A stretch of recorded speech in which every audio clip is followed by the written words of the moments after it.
Hello and welcome to Fast and Factual. My name is Parekh and here are the top stories of the day. We begin with Syria. The Syrian rebels have named Mohammed al-Bashir as the head of the transitional government. He will remain Syria's interim prime minister until March 1st, 2025. Bashir earlier governed the rebel-controlled Idlib province in northwest Syria.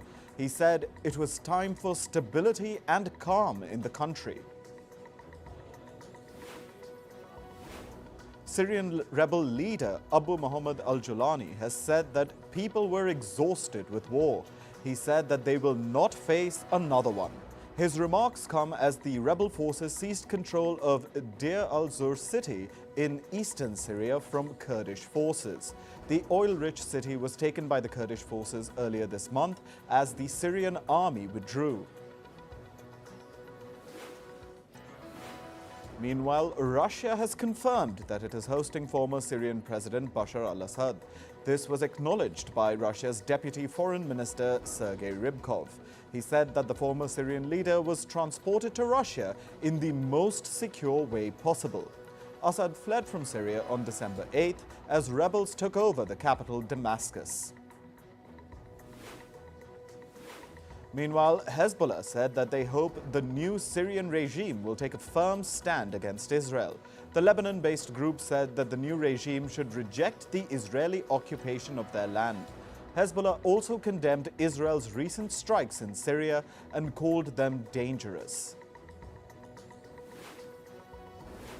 Israel has launched about 480 strikes on several Syrian cities in the last 2 days.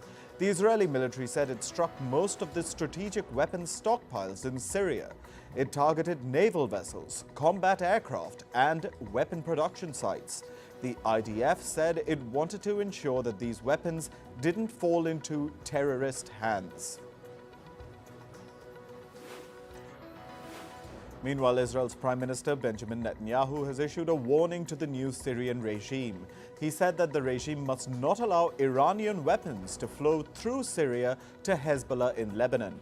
Netanyahu said that if it happens, Israeli forces will respond forcefully. However, he added that Israel wanted to maintain relations with the new Syrian rebel government. Netanyahu testified in a Tel Aviv court yesterday. It was Netanyahu's first court appearance in his ongoing corruption trials. The 3 graft cases date back to 2020. The Israeli Prime Minister and his wife have been accused of accepting gifts from millionaire friends. Netanyahu has also been accused of trading favors for positive media coverage. The Yemen-based Houthi group claims to have targeted 2 U.S. destroyers and 3 supply vessels in the Gulf of Aden. A Houthi spokesperson said that the ships were targeted after leaving the port of Djibouti. The group has repeatedly targeted U.S. and Israel-linked ships in the Gulf of Aden and the Red Sea since the Gaza war began last year. Poland's Prime Minister Donald Tusk has said that peace talks between Ukraine and Russia could begin this winter. He noted that Poland would be involved in these talks as the country takes over the European Union's presidency in January. U.S. President-elect Donald Trump has tapped Kimberly Guilfoyle to serve as the U.S. ambassador to Greece. She has been a lawyer and former Fox News host. Trump took to social media to make the announcement. He wrote that the former news host has been a close friend and an ally. Luigi Mangione, the 26-year-old charged for the murder of United Health executive Brian Thompson, was seen struggling with police officers outside a court in the U.S. state of Pennsylvania. He was seen screaming while being escorted into a courtroom. Mangione was arrested on Monday after a massive manhunt. He is opposing extradition to New York, where he faces murder charges. South Korea's former defense minister, Kim Jong-hyun, was arrested on Tuesday. According to officials, he tried to kill himself shortly before being apprehended. Kim Jong-hyun has been arrested for his role in the recent botched attempt to impose martial law in South Korea. In India, Atul Subhash, a 34-year-old techie from Karnataka state, tragically ended his life. He left behind a 24-page suicide note and a 90-minute video accusing his wife and her family of harassment with fake cases. The case has sparked major outrage, with the techie's video going viral on social media. In Sudan, at least 127 people were killed in 2 days amid the war between the army and the Rapid Support Forces paramilitary group. Alleged army airstrikes in northern Darfur killed more than 100 people. The army has denied the accusation. Meanwhile, the RSF shelled an army-controlled area in Omdurman city. The Khartoum government said that the attack killed 65 people. Moving to climate news now, US President-elect Donald Trump has said that his administration would expedite environmental approvals for major investments. He said that any company investing at least $1 billion will receive fully expedited approvals and permits. During his election campaign, Trump vowed to drill more oil and natural gas wells in the US. The US Fish and Wildlife Service has proposed classifying the monarch butterfly as a threatened species, citing a sharp decline in its population. Habitat loss due to farming, urban development, pesticide use, and climate change have pushed the iconic black and orange butterfly closer to extinction. A massive wind-driven wildfire in Southern California has triggered evacuation orders for thousands in Malibu. The blaze, fueled by strong winds, had spread rapidly, casting a deep red hue across the sky. Firefighters are battling to contain the blaze. Greece experienced nearly 9,500 wildfires this year, including one near Athens, destroying 44,500 hectares of land during its hottest and driest year on record. Meanwhile, the number of fires rose by 7.5% compared to the 20-year average. The destroyed land area decreased by 14%. The Arctic tundra, once a vital carbon sink, is now emitting more carbon dioxide than it stores due to warming temperatures and increasing wildfires. According to America's National Oceanic and Atmospheric Administration's 2024 Arctic Report Card, this year saw the second warmest Arctic temperatures since the year 1900, accelerating the release of trapped carbon and methane into the atmosphere. The 65 million residents of small island nations are at severe risk from climate-induced health crises. These risks include worsening heat waves, droughts, insect-borne diseases, and extreme weather.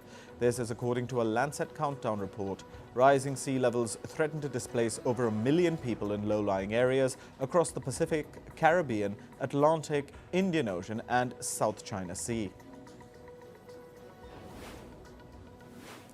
On to business and tech news. US President-elect Donald Trump has named Andrew Ferguson as the next chair of the Federal Trade Commission. He will replace Lina Khan. Ferguson is already serving as one of the 5 commissioners of the regulatory body. Trump says that Ferguson has a proven track record of standing up to big tech censorship. Google has reportedly filed a complaint against Microsoft with the Federal Trade Commission. It's over Microsoft's cloud deal with ChatGPT maker OpenAI. Under the deal, Microsoft is the sole cloud service provider for OpenAI's artificial intelligence models. Google argues that this deal stifles competition. It's asking the FTC to break up the deal. Meanwhile, shares of American cloud services provider Oracle tumbled by over 9% yesterday. This came a day after the firm reported its quarterly financial results. Oracle reported a 9% surge in revenue between July and September. However, the revenue growth was below analyst expectations. The Joe Biden administration has finalized a subsidy of $6.1 billion for chip maker Micron Technology. The funds will help the construction of semiconductor facilities that the company plans to build in the US. The White House says that projects are expected to create at least 20,000 jobs. S&P Global Ratings has downgraded the credit rating of chipmaker Intel. This comes as the firm faces severe financial struggles. S&P Global said that Intel's revenue in the first 9 months of this year has been below expectations. The agency added that the recent departure of CEO Pat Gelsinger has worsened the chipmaker's woes. General Motors will stop funding its robo-taxi development business Cruise. The automaker has invested more than $10 billion in Cruise since 2016. However, it has been a loss-making venture. General Motors said it'll instead focus on developing driver assist systems for its own cars. Mexico's lower house has passed a bill to regulate the working conditions of app delivery workers and drivers. The bill aims to ensure benefits like Social Security and a Christmas bonus for workers. The government said that the bill will provide certainty for gig workers. Mexico has around 658,000 such workers. A U.S. court has blocked the $25 billion merger of grocery chains Kroger and Albertsons. The Portland court has said that the merger would remove direct competition. The deal, announced back in 2022, has faced severe opposition in the U.S. The grocery chains were sued by the U.S. competition regulator and 8 states to block the deal. Meanwhile, reports say that the Biden administration will block the merger deal between U.S. Steel and Nippon. The $14 billion merger is under review by the U.S. Committee on Foreign Investment. It's expected to refer to its findings to President Joe Biden by the end of the month. Reports suggest that the committee will ask the president to block the takeover. German authorities raided the sportswear brand Adidas yesterday. The company's headquarters in Herzogenaurach and other offices were searched by customs officials. It was part of an ongoing tax probe against Adidas. It pertains to possible customs law violations by Adidas while importing products into Germany. Moving to sports, we start with cricket. South Africa registered an 11-run victory over Pakistan in the first of the 3-match T20 international series. South Africa's George Lind was named player of the match for his all-round display. Lind smashed 48 runs with the bat when he took 4 wickets by giving away 21 runs in 4 overs. Australia's domestic cricket tournament, the Sheffield Shield, saw a dramatic finish between South Australia and Tasmania. South Australia pulled off a final ball 2-run victory in Hobart. This is the tightest win in the 132-year history of the tournament. Former Pakistan captain Rashid Latif has asked Pakistan Cricket Board, or the PCB, to consider boycotting the Champions Trophy. He further went ahead and said that the tournament shouldn't happen anymore. Latif's comments come after India denied travelling to Pakistan for the event. The ICC is yet to announce the schedule and venues for next year's Champions Trophy. Moving to football, English football club Liverpool secured a 1-0 victory over Spanish club Girona in the Champions League. Liverpool's Mohammed Salah scored the only goal of the match in the 63rd minute. In 6 matches, Liverpool haven't lost a match in this year's Champions League. In another match, Spanish club Real Madrid registered a 3-2 win over Italian club Atalanta. Kylian Mbappe opened the scoring for Madrid, despite Atalanta striking twice. Vinicius Jr. and Jude Bellingham's goals ensured that Real Madrid ended their 2-match losing streak in the tournament. Manchester City manager Pep Guardiola has ruled himself out of managing another club after Manchester City. The Spanish manager said he would only be interested in managing an international side after his stint with the English side.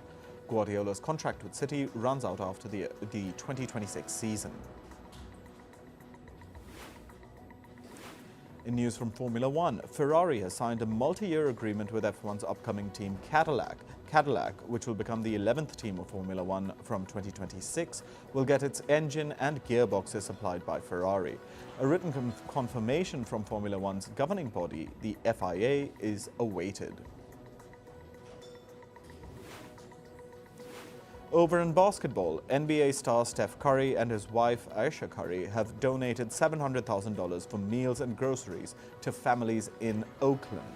The couple has also pledged to generate $25 million to improve child literacy in the city. And moving to swimming, US Olympic champion Gretchen Walsh set a new world record in the 50-meter butterfly category. The 21-year-old set a mark of 24.02 during the heats of the Short Course World Championship. Walsh surpassed the previous best of 24.38 set by Sweden's Theresa al-Sham in the year 2009. French rugby players Ugo Ogatu and Oscar Diego have been cleared of sexual assault charges by a court in Argentina. The duo were accused of raping a 39-year-old woman in Argentina's Mendoza earlier this year. The court cited insufficient evidence as the reason behind the dismissal of charges. In entertainment news, rapper Jay-Z's legal team has filed an affidavit alleging misconduct by the attorney Tony Busby, who recently named the rapper and Sean Diddy Combs in a lawsuit accusing them of rape. According to the affidavit, an anonymous woman claimed that Busby's firm attempted to coerce her into linking her unrelated trafficking and abuse allegations against Combs. Actor Jamie Foxx has opened up about a medical emergency that left him hospitalized in April 2023. In his new Netflix special titled Jamie Foxx: What Had Happened Was, the actor revealed that he suffered a brain bleed. He said, and I quote, "I was fighting for my life, but I'm here in front of you." Taylor Swift has concluded her record-breaking Eras tour, which reportedly grossed over $2 billion. To show appreciation for her crew, Swift reportedly distributed $197 million in bonuses to her employees. The recipients included truck drivers, caterers, tech teams, dancers, security, and others. Google has released its category-wise top searches for the year 2024. In the musicians list, rapper Sean Diddy Combs has topped the list this year, owing to dozens of sexual assault cases against him. Following him were Usher, Linkin Park, Sabrina Carpenter, and Justin Timberlake. Google Trends has unveiled its top film searches for 2024, with Pixar's Inside Out 2, the year's highest-grossing film, taking the top spot, followed by the Marvel blockbuster Deadpool and Wolverine, and Emerald Fennell's dark comedy Saltburn. Tim Burton's Beetlejuice and Dune Part 2 are among the top 5 most searched movies. Google Trends has unveiled its top searched TV shows of 2024, with Netflix's critically acclaimed biographical dark comedy Baby Reindeer leading the charge. Prime Video's Fallout, a series adaptation of the popular video game franchise, takes second place. HBO's House of the Dragon follows closely in third place. Henry Cavill will star in and executive produce a new TV series based on the popular Warhammer 40,000 game. This marks the first major project following the studio's acquisition of global rights to the game 2 years ago. The upcoming Suits spin-off, Suits LA, has cast Maggie Grace, Matt Lechner, and Sophia Pernas. In addition, Suits star Gabriel March will reprise his role in a multi-episode arc on the series.